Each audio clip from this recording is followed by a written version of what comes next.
जय हिंद दोस्तों, स्वागत है आप सभी का आपके अपने YouTube चैनल जैकपुर पे। तो आज का ये वीडियो काफ़ी इंपॉर्टेंट है।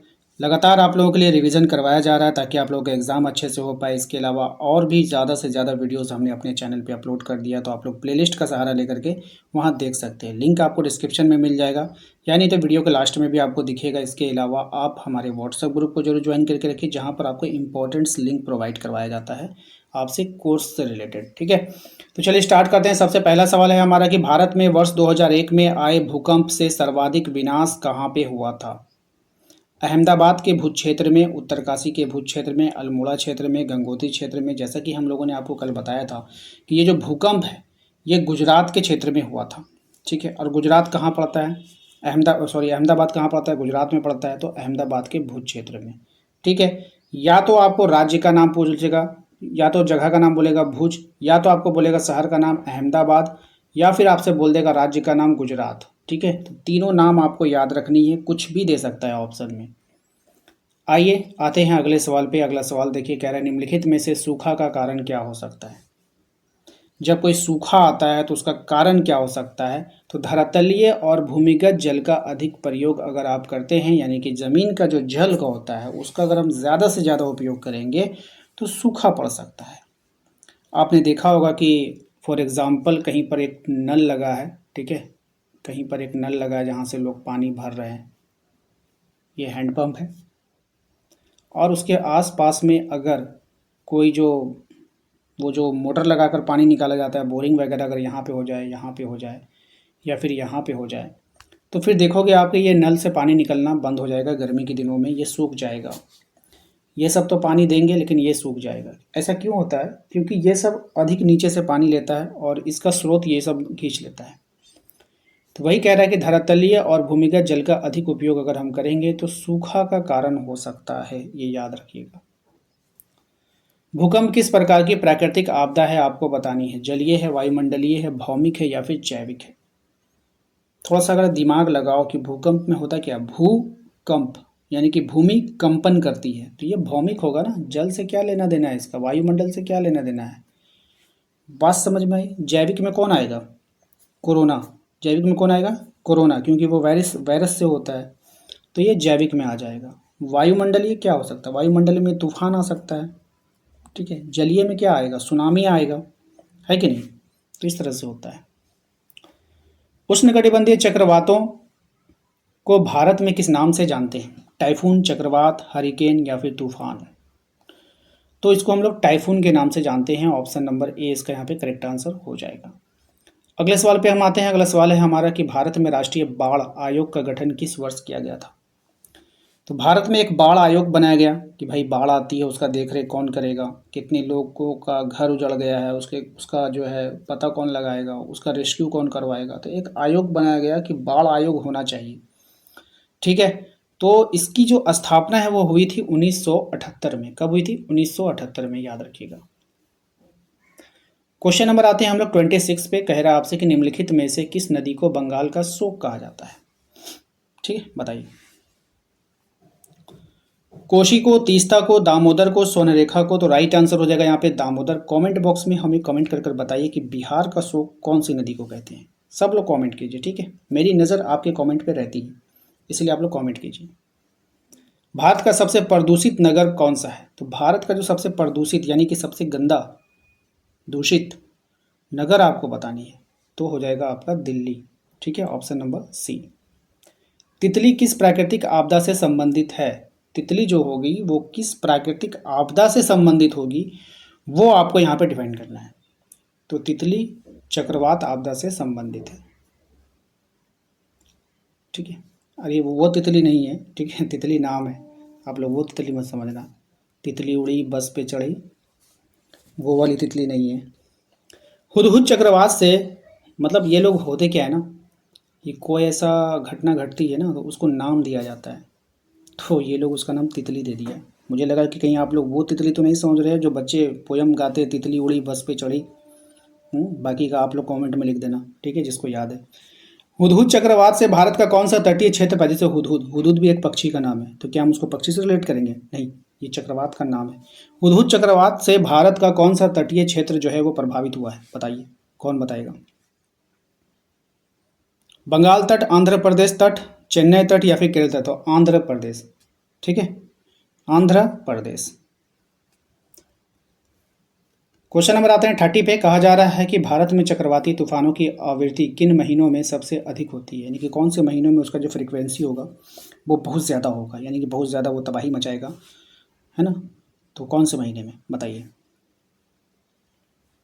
जून जुलाई में, मार्च अप्रैल में, अक्टूबर नवंबर में, जनवरी से फरवरी में? तो राइट आंसर हो जाएगा मार्च से अप्रैल में, option number B. Question number आता है 31 में। कहा जा रहा है आपसे निम्नलिखित में से कौन सी आपदा जलीय है, यानी कि कौन यहाँ पे जलीय आपदा है, ठीक है? भूकंप? नहीं भाई, भूकंप में तो जल का कोई रोल ही नहीं है, ठीक है, धरती डोलती है। उष्णकटिबंधीय चक्रवात, भूस्खलन? भूस्खलन में क्या होता है पता है? जैसे मान लो ये जमीन है, पहाड़ पे एक ज़मीन है, ऐसे ऐसे ऐसे ऐसे यहाँ पर एक बस्ती बसी है, फिर नीचे भी बस्ती है। क्या होगा ना, ये ज़मीन ही घसक के यहाँ भी आ जाएगा, बहुत लोग इसमें मारे जाते हैं। ऊपर जो मकान बना रहता है वो भी मिट्टी का बाढ़, वो मिट्टी का बाढ़ होता है, उसी को बोलते हैं भूस्खलन। उष्णकटिबंधीय चक्रवात, ये तो जानबे करते हैं, चक्रवात आ गया, तूफान टाइप का होगा वो। भूकंप तो धरती डोलता है।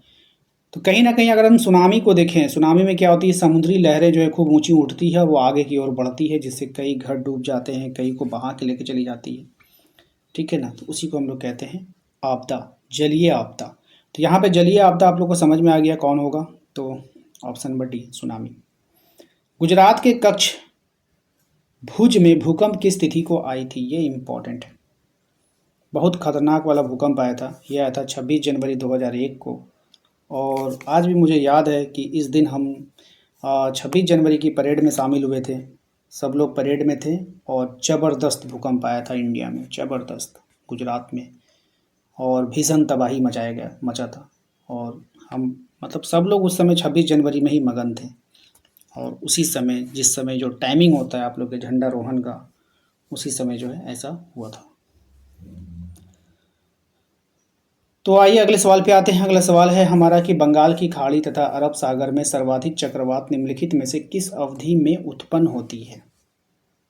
ये भी मतलब इम्पोर्टेंट नहीं है, लेकिन जानकारी होनी चाहिए आपको कि कब जो है उत्पन्न होती है। तो अक्टूबर नवंबर में, ठीक है। क्वेश्चन नंबर आता है 34 में। कहा जा रहा है कि भारत में भूस्खलन की दृष्टि से अत्यधिक सुभेद्य क्षेत्र निम्नलिखित में से कौन सा है, यानी कि कौन सा ऐसा जगह है जहाँ पे भूस्खलन होने की काफ़ी संभावना होती है। ऐसी जगहों को आपको पहचान करनी है। तो हिमालय पर्वत में आप देखोगे भूस्खलन वहाँ पे ज़्यादा होता है। देखोगे वो लोग चढ़ते रहते एक बैग देखोगे, बर्फ़ का पहाड़ टूट करके गिर जाता है, कितने लोग दब जाते हैं। तो ये सब वहाँ पे होता रहता है। फैलिन नामक चक्रवात किस राज्य को सर्वाधिक क्षति पहुंचाता है? तो फैलिन नामक जो चक्रवात है वो कौन से राज्य को सर्वाधिक क्षति पहुंचाएगा? तो उड़ीसा को, है ना, उड़ीसा को, ठीक है। अब देखो इसको आप ट्रिक से याद कर सकते हो, फैलिन से हो जाएगा फैलना। तो अब भाई आप आपको फैलना है पूरे पूरे इंडिया में। हम कह देंगे कि आप पूरी दुनिया में फैल जाओ, पूरे इंडिया में फैल जाओ। कैसे फैलोगे? जब तक आप उड़ोगे नहीं, ठीक है ना। उड़ीसा से उड़ना याद रखना, उड़ करके आप पूरी जगह फैल सकते हो, ठीक है। या किसी चीज़ को फैलाना है, मान लो कि चलो कि एक रंग, एक मुट्ठी आप रंग ले लो, इस रंग को फैलाना है आपको, ठीक है। तो क्या करोगे? उड़ाओगे तो उसको, तब ना फैलेगा चारों तरफ। तो ट्रिक से याद कर लेना, ठीक है। राष्ट्रीय आपदा प्रबंधन संस्थान ने भारत को कितने भूकंपीय क्षेत्रों में विभक्त किया है? अच्छा सवाल है। तो 5 भूकंप क्षेत्रों में विभक्त किया है, ऑप्शन नंबर बी हो जाएगा, ठीक है मेरे भाई। आ जाओ। भारत के कुल क्षेत्रफल का कितना प्रतिशत सूखा क्षेत्र प्रभावित क्षेत्र है? तो भारत के कुल क्षेत्रफल का कितना प्रतिशत सूखा क्षेत्र प्रभावित क्षेत्र है? तो 19%। कितना है भाई? 19%। ऑप्शन नंबर ए इसका करेक्ट आंसर होगा। अगले सवाल पे आते हैं। अगला सवाल है हमारा कि भौमिक प्राकृतिक आपदा के अंतर्गत निम्नलिखित में से किसे सम्मिलित कर सकते हैं? तो किसको सम्मिलित करेंगे ये बताइए। तो ये करेगा भूस्खलन को। किसको करेगा? भूस्खलन को, ऑप्शन नंबर से। भौमिक, भौमिक मतलब भूमि का जो आपदा है उसको, ठीक है। भूकंप नहीं दिया यहाँ पे, भूकंप दोनों एक साथ नहीं देगा। अब आप बोलोगे क्या बोला है यहाँ पे? निम्नलिखित में से, हाँ भौमिक। तो कभी भी यहाँ पे अगर या तो भूस्खलन देगा या फिर भूकंप देगा, दोनों एक साथ नहीं देगा, क्योंकि दोनों तो भौमिक भूमिक से रिलेटेड हो जाएगा ना। बात समझ गए? या फिर इनमें से सभी वाले ऑप्शंस, कुछ ऐसे ऑप्शंस आपको सेट करके देंगे। क्वेश्चन नंबर आता है 39 पे। देखिए कहा जा रहा है प्राकृतिक आपदा के अंतर्गत किसे सम्मिलित नहीं करते हैं? भूकंप को तो करेंगे, सुनामी को करेंगे, बाढ़ को करेंगे, भोपाल गैस त्रासदी, ये क्या है? इसके बारे में आपको जाननी चाहिए। ये 1984 में हुआ था। कब हुआ था?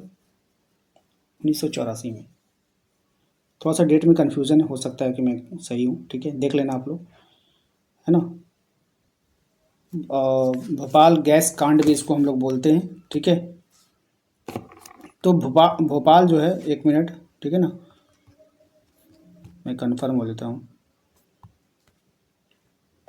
जी, 1984, दिसंबर 1984, ठीक है, सही था मैं, दिसंबर 1984 में। तो प्राकृतिक आपदा के अंतर्गत जो है ये जो भोपाल गैस त्रासदी है, ठीक है, ये तो सबसे पहले इसका आंसर देख लो, यही होगा, ठीक है। प्राकृतिक आपदा ये नहीं था, ये था क्या, भोपाल में एक गैस प्लांट था, ठीक है। गैस प्लांट में हुआ क्या था, वो उसमें ना गैसें बनती थी, अमोनिया उमोनिया ये सब, मतलब केमिकल गैसें।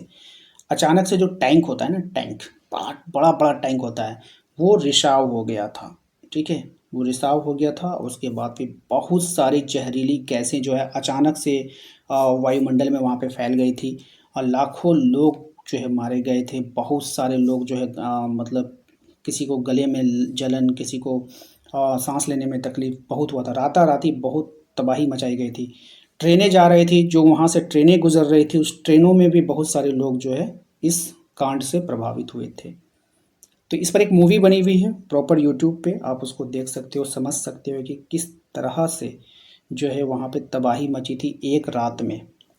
तो इस पर आपको मूवी मिल जाएगा यूट्यूब पे, देख सकते हो।